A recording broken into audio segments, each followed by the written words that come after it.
Hey guys, how's it going? So today I'm going to be giving my presentation on how protein supplements affect the human body. Personally, I don't use protein supplements during workouts because I'm kind of scared how they'll affect uh, my body. But I do know people who do use these proteins and how it affect. Or I just wanted to research how it affects them on a daily basis. So let's get into the presentation. What are protein supplements used for? What are the different types of proteins? What are the effects without exercise? And what are the problems with these protein powders?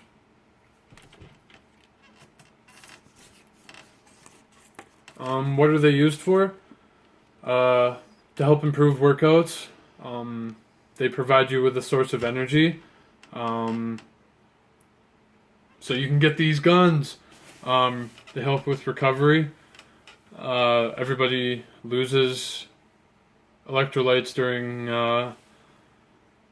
their workouts, and of course calories. And some of these protein powders help replenish those calories and electrolytes that have been lost.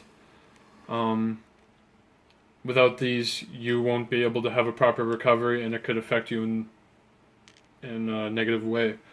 They help build muscle because the body stores or transfers the fat that is processed or that is made out of this protein powder and turns it into muscle during exercise. It helps cut fat because, like I said, the fat is transferred into muscle during high intensity exercise.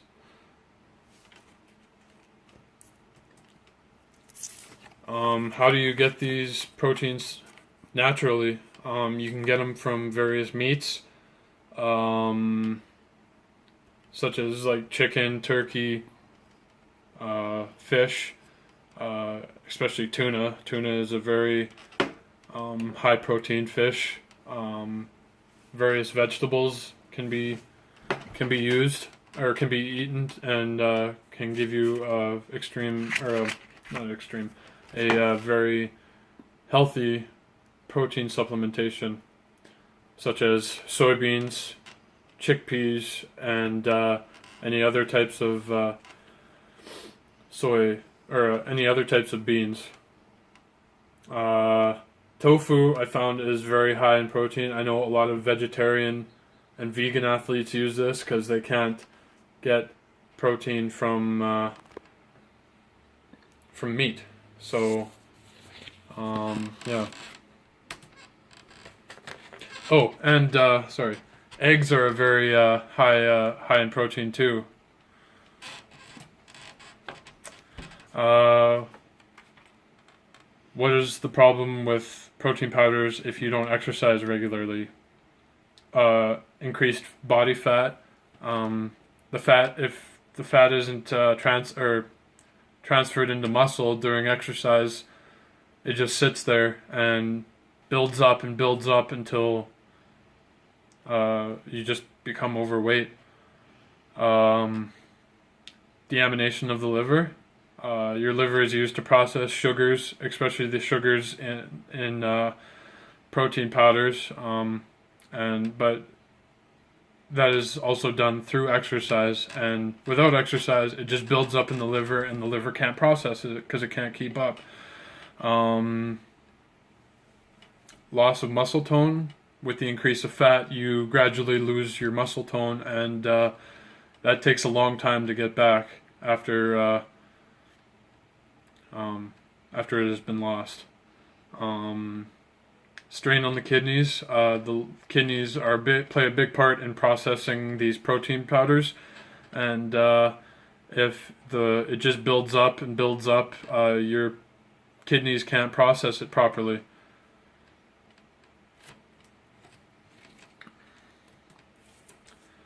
What are the problems with these protein powders? Not all natural. A lot are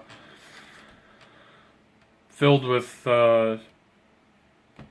artificial flavorings and and whatnot. A lot of them are oversaturated, which leads to an increase in body fat, and which can contribute to an increase in body fat. A lot of them are overbaked, because in the packaging process, a lot of them have unnatural fillers, such as like artificial flavoring, and a lot of them, like, they say they're wheat or whey products, but a lot of them aren't natural whey products.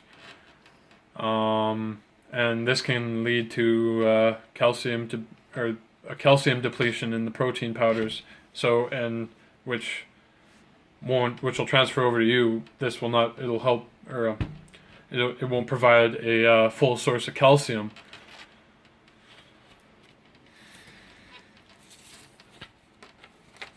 How does this affect you? It can lead to elevated cholesterol, because like it clogs the arteries and restricts blood flow to your heart.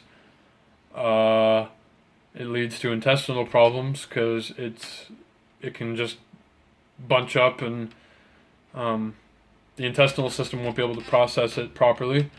It can lead to an increase in body acne, because it just sits there and clogs your pores. It can lead to insulin sensitivity because you can't, or your body starts to not be able to process the sugars that are in the high amounts of sugar that are in these protein powders. So now it's time for a group interaction. So raise your hand if you eat breakfast on a regular basis. I eat breakfast every day because it's the most important meal of the day. I usually eat a meal high in grains and I like in dairy. If you exercise regularly, raise your hand. I exercise every day. I go to the gym every day. If you use protein supplements on a regular basis, you raise your hand. Oh, I don't use protein supplements regularly because I'm just nervous how it'll affect my body, and but that's a different story. Raise your hand if you consume high protein foods on a regular basis. I'm guilty of that. I eat a lot of meat. I eat a lot of saturated foods, which I shouldn't, which I'm trying to cut out. So I don't discourage the use of these protein supplements. Just limit your intake. Overuse of these products can affect you negatively and can hurt you. Balance natural proteins such as meat and veggies and eggs and tofu if you so desire. Get plenty of exercise. Regular exercise helps process these sugars that are used in these protein powders and protein supplements and whatnot. Just know your limit. Don't overdo it. And lastly, my references. Deanne Lee Smith wrote Lose Weight, Build Muscle Without Protein. Dr. Joseph Mercola wrote Too Much Protein, or How Much Protein is Too Much Protein. And Joanna Pelaez wrote Why You Shouldn't Use These Powders. Anyway, thanks guys.